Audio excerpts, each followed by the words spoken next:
All right, so I got on the first bus and I got off the that bus and I waiting for the second bus to come. And within the space of 5 minutes, there was a police. It looks like a utility vehicle.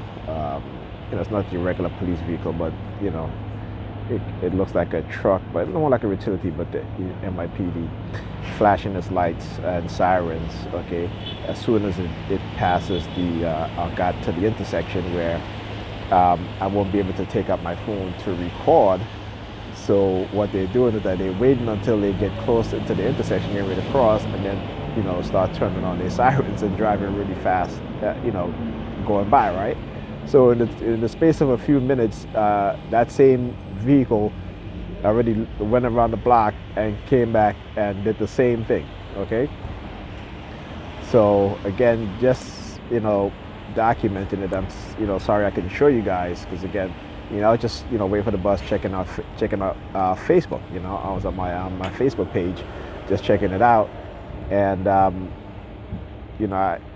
I heard the sirens and I looked up. I go to get my phone. I go to record, and they just fly past. Turn on their sirens. Okay, so I'm like, oh, okay. So then they did it the second time, and I'm like, oh, okay. I'll see what they're up to. They're doing this again in such a way that they don't want me to record them, which is fine. I'm gonna still talk about them. I think I've shown enough videos showing exactly what they have been doing for you guys to get a good idea, right? All right. Oh, see, now you hear them now. See, now that I'm let me see if I can. Let me see. Hey, there you go. Yep. Let's see. Look at that. Yep. Look at that. The same vehicle. Okay. The same vehicle. So this is the third time, right? See, immediately as I start talking, right? You hear, not immediately, but a few minutes after I start talking, you hear them again, right? So again, just to show you guys, it's not funny, but it's funny. Like really, like these people wasting their time driving around, what I'm saying, just with the noise campaign and the psychological harassment, right? This is what they're doing. Like I said earlier, by Pam, they started microwaving us, microwaving me with the remote monitoring. She's doing the palm fixation drill. I leave, I get downstairs. There's a national one of those again, another utility van, right? But I think this is National Grid. That's what it is. National Grid utilities just passing by, synchronization immediately as I exit out the building with the yellow lights flashing. Okay, I walked to the corner. There's a female standing across the street. I looked over at her. She takes her keys out and starts dangling it. Then I turned to walk. You guys might not see clearly in the previous video because the lens of the camera was dirty, was kind of dirty. So plus it was raining, so the reflections and stuff like that didn't really catch it with clarity. So I turned to walk down to the bus stop, and there's another woman now. She takes her keys out of her hands and shows it to me. Doing these kind of things, right? So again, just have to document it. And I'm glad I did this video, because else I probably would have missed them a third time.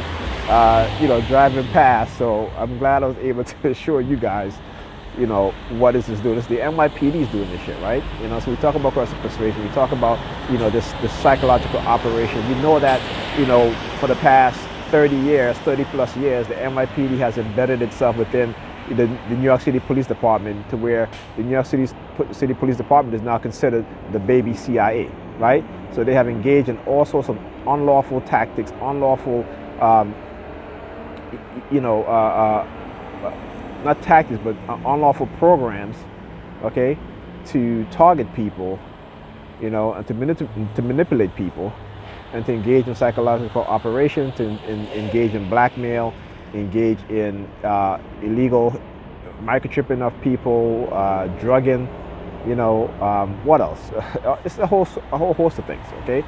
And so, I just got to put it out there. They want me to be quiet about it, and if I continue to talk about this stuff and expose this stuff, then, I'm going to be isolated, which they are doing, okay? And so, even today in school, one of my classmates, we were talking and stuff like that, and I kind of, we were having a discussion, And he was like, I'm gonna give you my email. I said, no, just give me your number and I'll text you whatever information that I find that I give you. And immediately after I did that, the class and everybody just bolted out the classroom. He stands up in the hallway. I was waiting for the elevator. They're all looking at him. I mean, the students, right? The students, they're all looking at him now and looking at me as if to say, we're going to use him against you. You know what I'm saying? So, which is fine, whatever. I mean, bring it on, right? I mean, it's been like almost 20 years. So, hey, let's go. Okay? All right, here's my bus.